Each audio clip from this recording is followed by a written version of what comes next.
Good morning, Jeanette. Thanks for helping out here.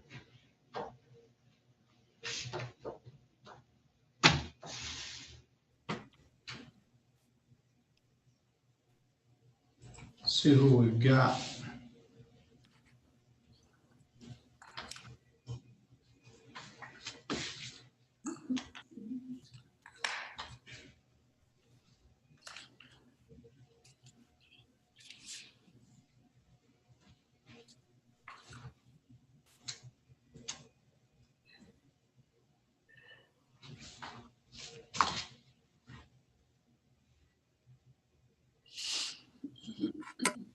Good morning, Pixel A5. Who am I speaking with? Casey Burleson, maybe? Okay, yeah, that's you. Let me give you a name.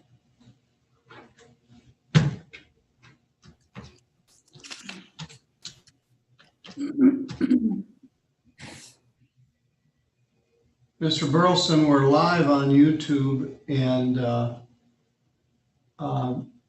broadcasting here, so pretend like you're in court. So you put the Bud Light down or whatever that was, and we'll Sorry, that's an energy drink, sir, not an alcoholic beverage. I wouldn't be that silly. I know you wouldn't, but pretend like we're in a courtroom. And this Miss Washington.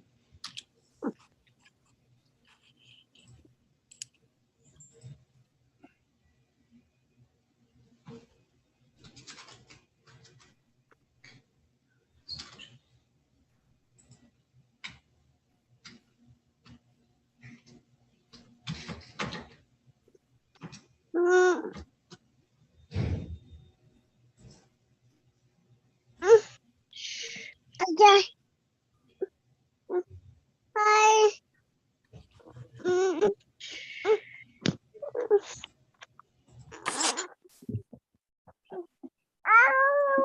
Ezekiel, be quiet.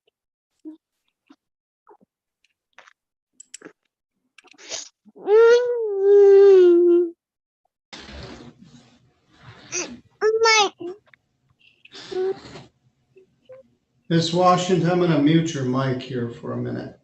Okay.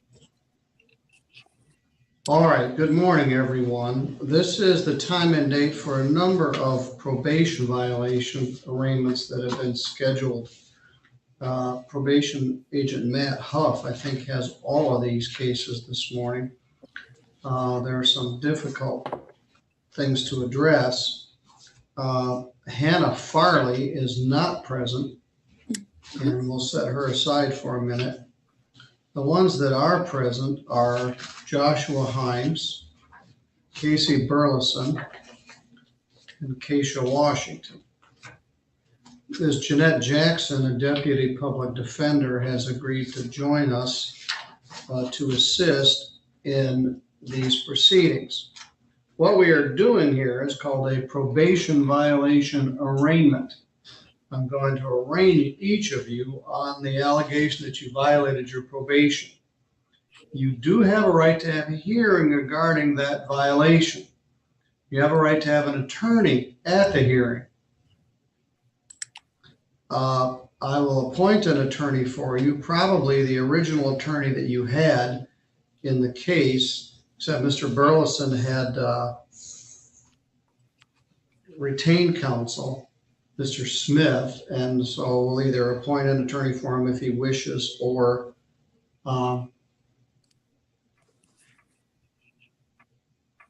he can hire Mr. Smith or other counsel again if he wishes to have a hearing. So I'm going to tell you what it's alleged that you did. As I indicated, you have a right to have a hearing on that. The hearing is a hearing where the prosecution would have to establish beyond a preponderance of the evidence that you violated your probation. You do not have a right to have a jury trial on such a hearing. You have a right to a trial before the court where hearsay evidence would be admissible. Nonetheless, you do have the right to be represented by counsel. So let's start with Miss Washington. She's got a small child there with her. Keisha, could you unmute your microphone?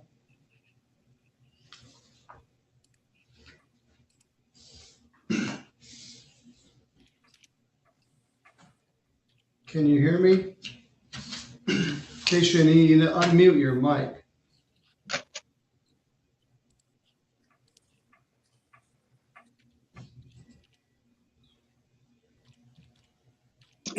Sorry, I was trying to figure out how to unmute it. All right, that's always a risk when I mute you. I used to be able to unmute it. Now I can only mute it, but not unmute it. This is file 20666, People versus Keisha Washington. Keisha Washington was placed on probation. That's not correct, Matt. It's August of 2020. Is that correct? It says August 21. She was placed on probation on August 4th of 2020 for 12 months on a domestic violence with a deferral. The allegation is that you have violated your probation by failing to abstain from the use of alcohol. You tested positive for alcohol on June 1st, June 14th, and June 17th. That is a clear violation, if proven, of one of the conditions of your probation, that you not drink any alcohol. Matt is recommending that if you are convicted of this, I impose 2 days in jail and continue the probation for a couple of months to see if you can complete it for the deferral. Keisha, you do have a right to have a hearing on this, and you have a right to have an attorney to assist you. Ms. Jackson is here from the prosecutor's office, from the public defender's office, and she's got kind of a film noir scene there with the blinds in her office. Keisha, what would you like to do here? So I did want to let you guys know that I'm attending AA. I do have a sponsor. I just got my kids returned back in my home in April. So it took me 6 months to get them back. So going to jail can kind of put a damper on that. But I did pay off all my fines. I did everything. I found, help for the alcohol situation. I'm in AA and I have a sponsor. Her name is Luann. Luann's a great sponsor. Yeah, and I paid off all my fines. For as young as you are, you've got a big alcohol problem. And it's amazing to me. We made it all the way from August to June before you sort of crashed and burned here. Yeah. But there's normally a sanction for drinking alcohol while you're on probation. I'm pleased to hear what you're doing, but I think what you're saying, the safest thing to do would be appoint your original attorney, Lori Hines, and set this for a probation violation hearing. Is that acceptable to you? Yes. Your Honor, I would just note that her probation's set to expire this month. So if we're going to set this out, we should probably also, I can put forth an amendment to extend probation. All right, I'll amend the probation to extend for 90 days. You're okay, Ezekiel. You gotta be quiet.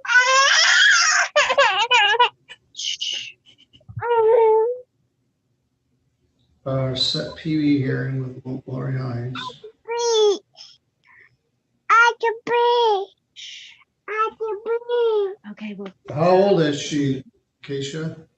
He's a boy. He'll be 2 this month on the 29th. I guess I knew it was a boy. All right, I'm going to ask you again. I ask you this each time. Your grandfather was my cousin, which makes you and I some sort of third cousin once removed or something. Do you have any objection to me continuing to hear this case? Would you rather I send it to Judge Pattison? Are you talking to me? Yes. Oh, it doesn't matter. All right. All right, we'll set a PV hearing with Lori Hines. We're gonna extend the probation. Keisha, you're still on probation. Yes. I'd like to get over the hump and do the deferral on this. So you're still required to comply with the terms of your probation. Matt, do you know how to get a hold of her? I do. All right. I'm going to set this for a hearing with your original attorney, Lori Hines. I'm very pleased to hear that you got Luann as your sponsor and that you're working on your alcohol issues because they've been chasing you since you were 17 years old, 16 maybe. All right, you got things to take care of right now. I'll show you're pleading not guilty and set a PV hearing. Okay. Thank you. All right, Matt will be in touch with you. Thank you. Bye. All right. Mr. Himes, let's talk to you next. Sir. Got Keisha out of there. This is a 19 case. This is file 193230, People versus Joshua Himes. You were put on probation in March of 2018 March of 2020 for 12 months. And the probation has been continued. We got a information from the complaining witness that you had sent some very threatening, disturbing texts and emails, which, if established as true, are a violation of the condition of your probation that you not engage in any threatening or assaultive behavior. Matt was recommending some jail time and continue the probation. You were well into the full DV group. At the time of Matt gave me the list, you were 17 sessions in. Same thing, Mr. Hines. Your attorney in the original hearing was Melissa Halleck.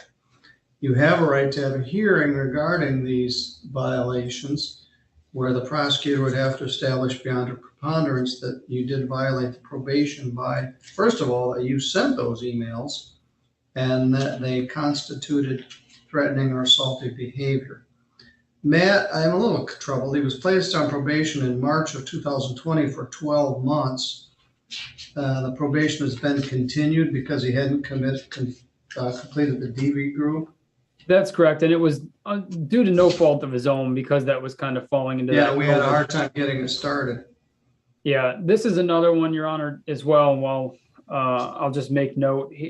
The 6-month extension would be for September. So if we do put this out to a hearing, I would also make it well known that his probation is in danger of expiring as well if it doesn't happen before that date.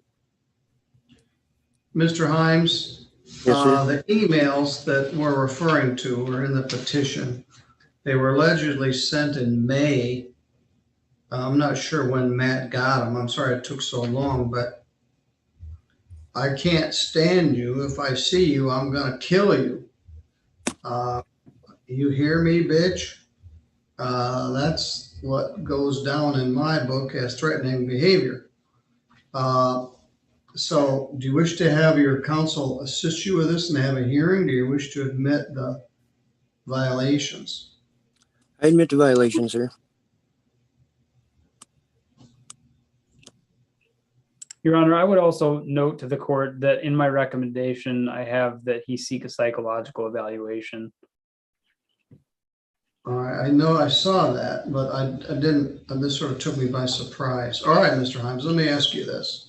Ms. Jackson is here if you wish to consult separately with her in the breakout room.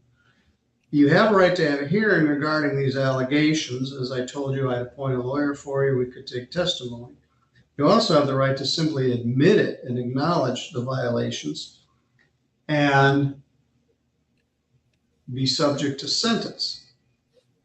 I am pleased that we got you in the domestic violence class. How many weeks are you into it now? I believe I have 20 done, 20 classes. I'm not sure exactly. All right, this is under a deferral, is it not, Matt? Let me double check that. Was this a second reduced to a first? This was a second reduced to a first. So it's not a deferral, but he is completing the class. He is- How do you like the class? Actually, is one of the best classes I have ever been to.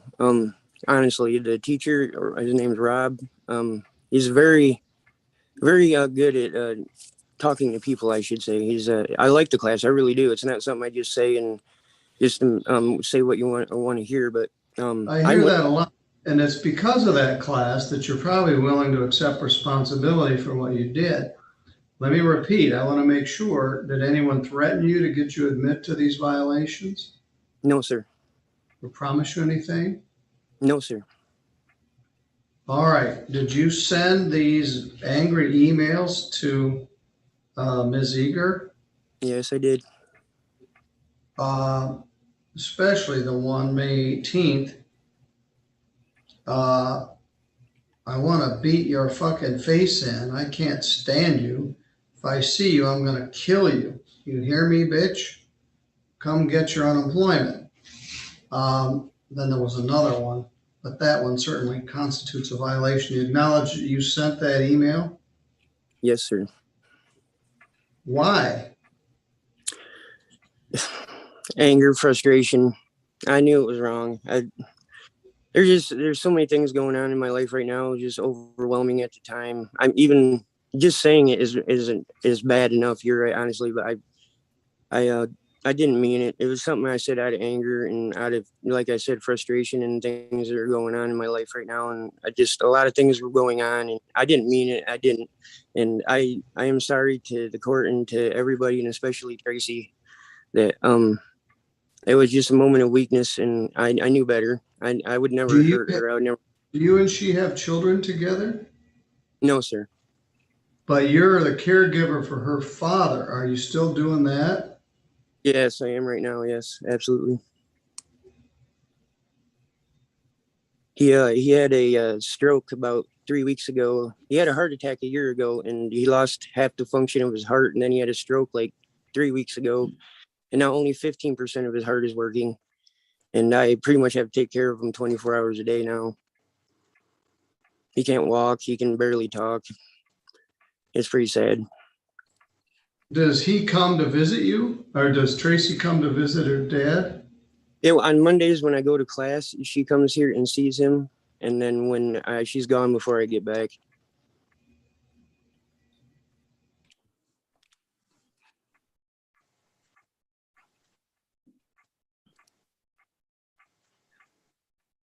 All right. Then you sort of lost contact with Miss Eager. Is that correct, Matt? Yep.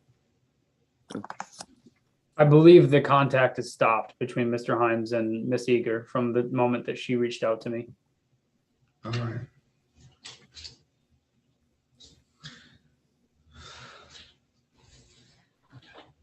Oh, darn it.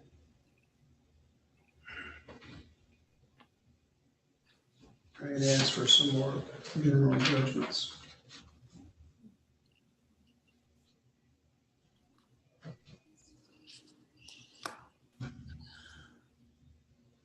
So, Mr. Himes, you're not working, you're a full-time caregiver? Yes. I mean, I don't want to say that's not work, but you're getting paid for that? Yeah. I'm currently in the process of actually getting it from the state getting paid. Because right now, Rick just gives me money out of what he gets a month.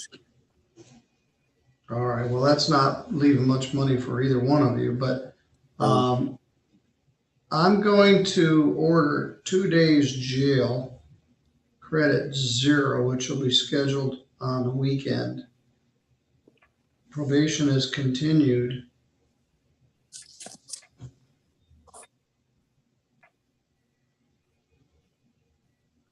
To, when is it set to expire, Matt? Let me get that exact date for you.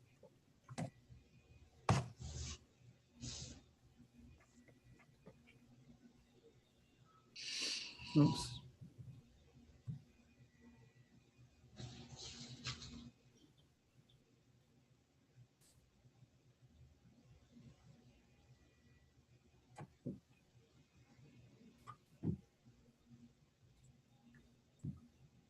Actually, we might be in the clear on this one, November.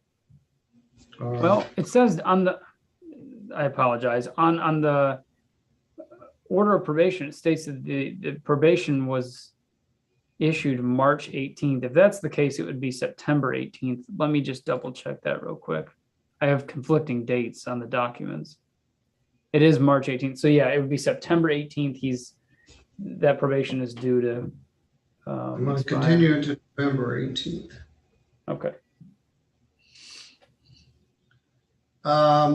I'd like to see the exit report from the domestic violence treatment class before I see whether I order a psychological evaluation. But he doesn't have very much money. I think you could use it. I do believe you that you're involved in this class for real. I've had very good reports for many years. Ms. Jackson would confirm this. We've had the domestic violence treatment program. People that you would think would hate it got in there and really benefited. The more you put into it, the more you get out of it. And then when the class was over, they didn't want it to end. Yeah, it is what it's like. Yeah. So I'm pleased that you're doing it, but this happened in March. May. I regret that it took us all the way from May to August to get here. But if this happens again, I can drop the hammer and you can just be a trustee at the jail till about next Valentine's Day. So I'm going to do a weekend scheduled because he's going to need care. And your probation is continued. I'll reserve on whether to do a psychological evaluation. I want to see you complete that class, and I want to get the exit report. I am impressed. I was certainly willing, and I would not have been mad. I don't get upset when people plead not guilty. It's their absolute right, and I often recommend it. In fact, I was willing to recommend it in your case. But you were willing to simply accept responsibility because you know you did wrong and you just owned it. So I respect that. We could have had a hearing. It might not have been that hard to prove, but you didn't beat around the bush. You didn't minimize it. You just ate it.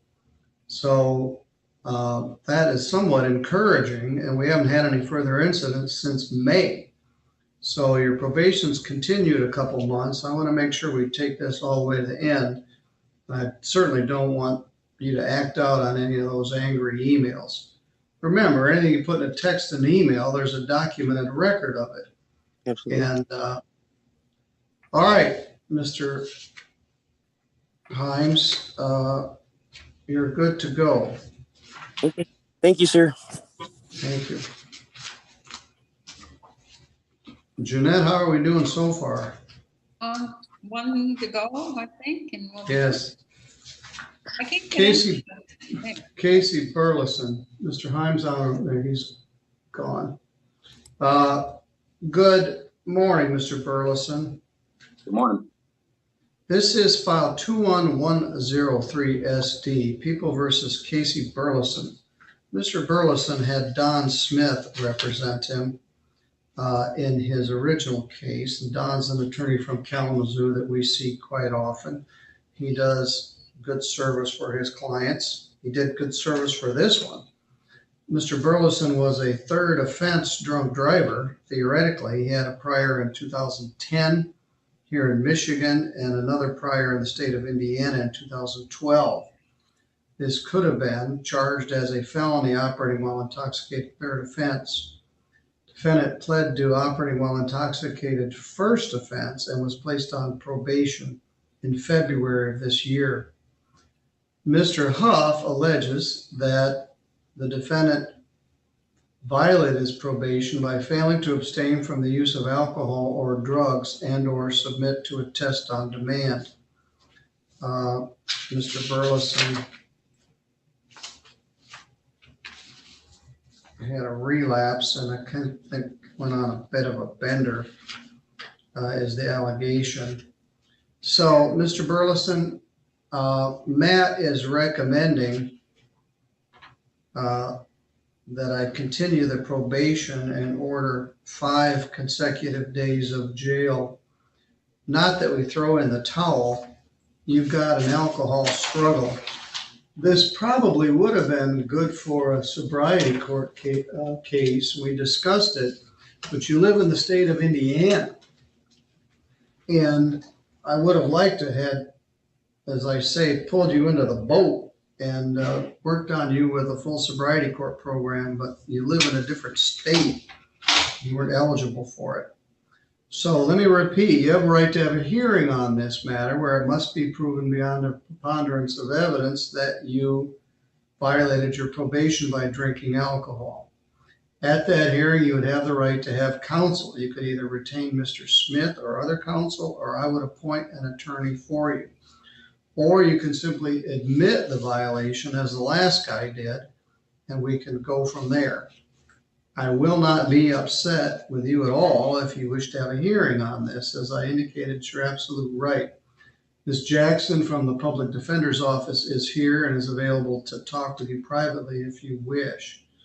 What would you like to do, Mr. Burleson? I'd waive my right to a attorney and go ahead and plead guilty to the charges. Did anyone promise you anything to get you to do that No, sir. or threaten you? No.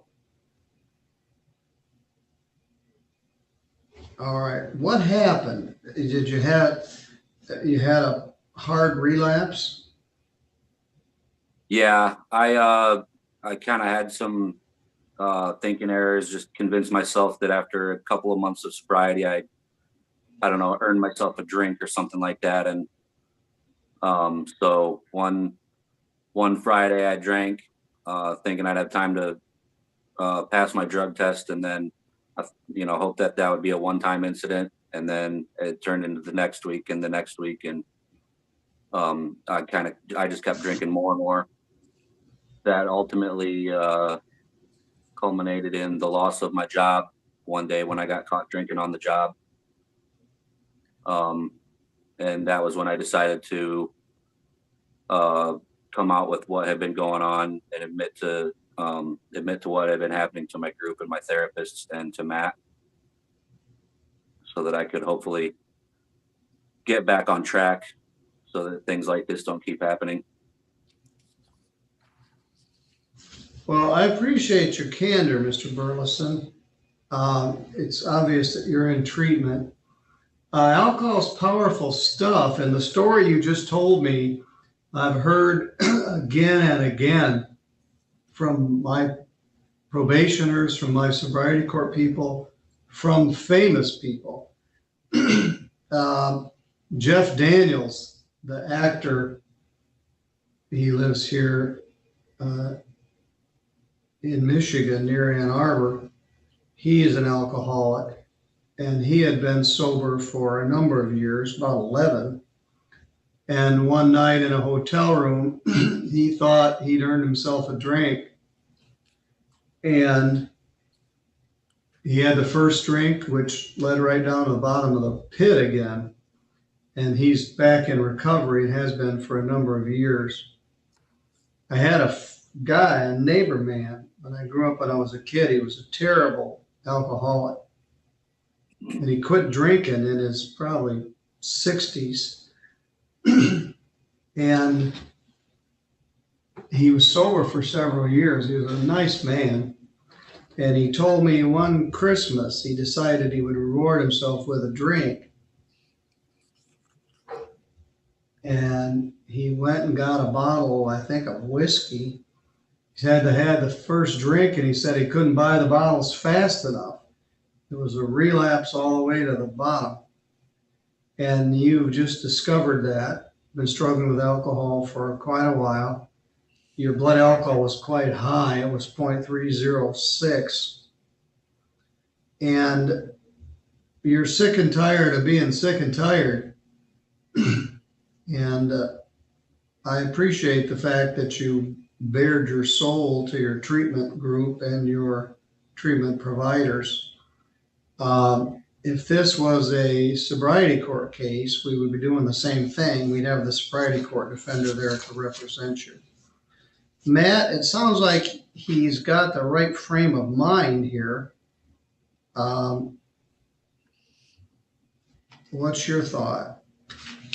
So Casey's always been extremely honest and open with regard to his just mentality and his approach to sobriety throughout this entire probation. We've already been here once for a probation violation.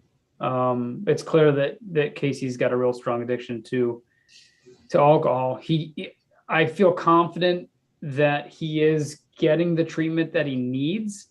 I was a little bit concerned to learn that he was circumventing the test for a somewhat substantial period to try to kind of skirt around things. I've been in talk with his treatment provider down there. They also do the substance abuse testing. I've been assured that that's not going to happen again. They're going to make sure to enforce what we would call dilute problem down there so that they can keep an eye and make sure Casey's not purposely diluting.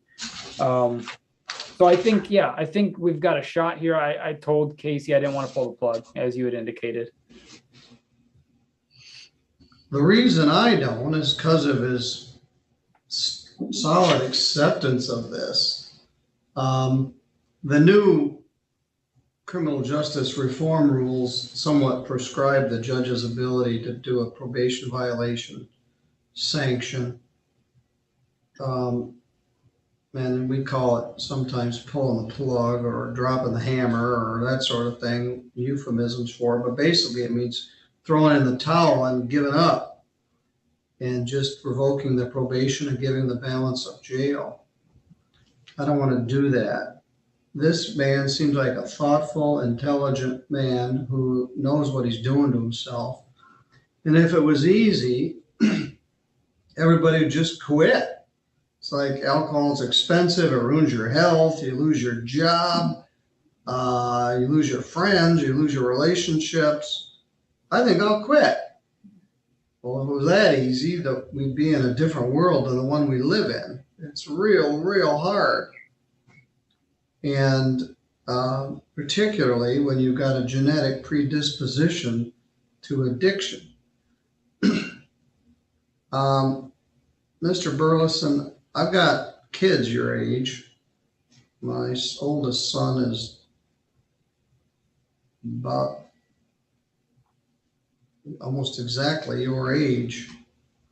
And I'm count my blessings that they didn't get touched by this powerfully debilitative disease. But I'm going to continue your probation.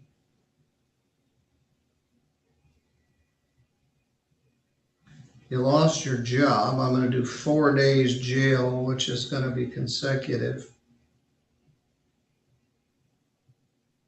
rather than 5. 4 is an even number. I'll have Matt arrange that.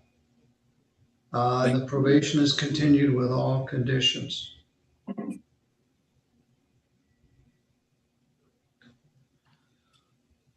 I wish I had an answer to this problem. I started my career in 1980, and every year I see more drunk drivers. I don't know what the number is. It's probably between 12 and 15,000 drunk drivers.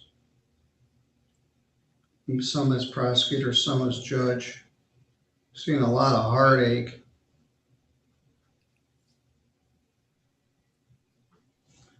All right. Your head's in the right place. You got a good attitude. I'd like to have you complete this probation and then work on your recovery on your own.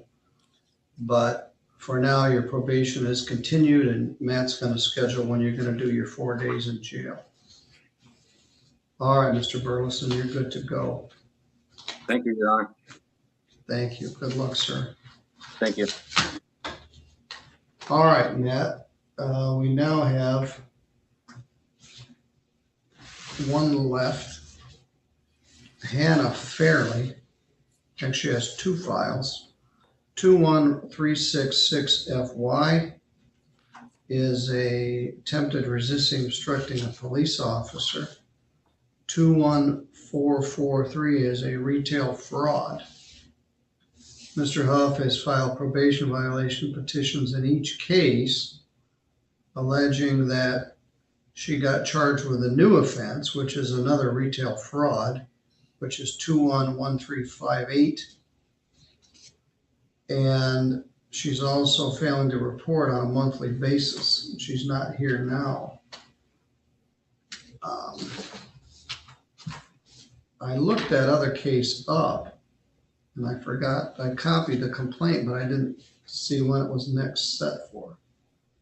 She appeared on a pretrial yesterday. Yesterday, oh, did she appear yesterday? She appeared and I had a good 20-minute conversation with her about showing up for this and what might happen if she does show up for this. And apparently I even emailed her the Zoom information.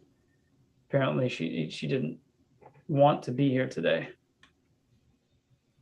Well, all right.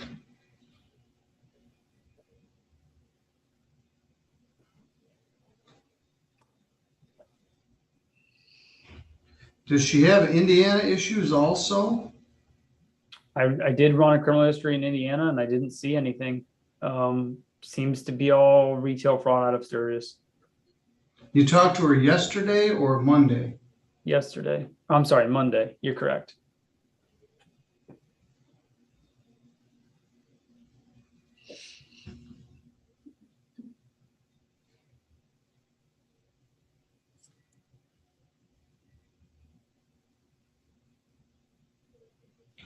All right, that's disappointing. I'm going to order bench warrants in each case. I'm going to cancel the order of bench warrants in each case with no bond.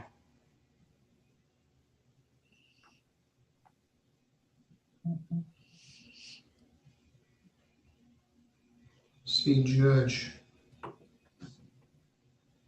She was failing to report for you. In fact, you talked to her Monday. How long had it been since you'd spoken to her? I had never spoken to her. I had reached out via telephone several times and I had reached out via mail with our probation intake packet, which indicates that the probationer is to contact the probation department as well. She never made contact. Well, I appreciate your cluing in on the fact that she was here Monday. She pled not guilty on the newest retail fraud from Walmart. Is that true? She didn't plea. She just, I think the next action was to set her for an attorney pretrial. All right. The one offense allegedly took place about 6 or 7 days after she was released on the one she's on probation for. Yeah.